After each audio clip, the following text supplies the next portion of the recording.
Anything about Agnipath scheme? Agnipath picture नहीं कह रहा हूं मैं, Agnipath scheme. So there are some shorts, some videos on the channel as well जो आपको अग्निपथ स्कीम के बारे में बता देंगी. एक बार फिर से मैं आपको बता देता हूं. तो चैलेंज इंडियन आर्मी के सामने ये खड़ा हो गया कि इंडियन आर्मी में जितने सोल्जर्स हमें चाहिए उतने नहीं है, एंड जो अगली जनरेशन है वो बहुत ज्यादा एक्साइटेड नहीं है आर्म्ड फोर्सेस ज्वाइन करने के लिए. एंड ऑल्सो जब परमानेंट लोगों को रिक्रूट कर लिया जाता है आर्मी के अंदर तो रिटायरमेंट तक वो आर्मी के साथ रहते हैं. तो क्या होता है जब नए लोग ज्वाइन नहीं कर रहे, पुराने लोग बहुत सारे हैं, एवरेज एज जो आर्म्ड फोर्सेस की है वो कम हो जाती है. And we need very young armed forces. हमें जवान सेना चाहिए. सो सरकार ने इन सब प्रॉब्लम्स को सॉल्व करने के लिए अग्निपथ स्कीम लॉन्च की, जिसमें अग्निवीर हायर किए जाते हैं जो कुछ समय के लिए, कुछ टेम्परेरी पीरियड के लिए ही आर्म्ड फोर्सेस में जाकर काम करते हैं. उनको ट्रेन किया जाता है. They also go to the border line. यहाँ पर उनकी जान भी जा सकती है और बहुत सारे अग्निवीरों की जान गई भी पिछले कुछ सालों में. 2022 में अग्निवीरों को रिक्रूट किया गया था आर्मी के लिए, एयरफोर्स के लिए और नेवी के लिए. अब क्रिटिक्स जो इस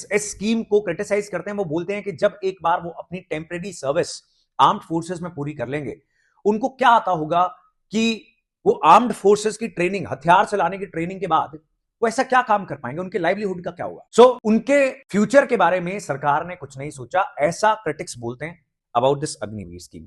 now the news is government is going to recruit around 1 lakh Agniveer. 1 lakh अग्निवीरों को हायर करने की तैयारी भारत सरकार ने एक बार फिर से कर ली है. 4 साल की पीरियड होता दिस सर्विस होती है. उसके बाद 4 साल के बाद कुछ को 25% के करीब लोगों को ही परमानेंट किया जाएगा, बाकी सबको भेज दिया जाएगा और फिर नए जवान लोग हायर किए जाएंगे. अगेन इसी तरीके से कुछ को रखा जाएगा और कुछ को भेज दिया जाएगा. That will be the norm of Agnipath scheme. अपनी आर्म्ड फोर्सेस को जवान रखना नेशनल प्रायोरिटी है और सरकार ने इस नेशनल प्रायोरिटी को इस समय नंबर 1 तरजीह दी है, उसको ज्यादा इंपॉर्टेंस दी.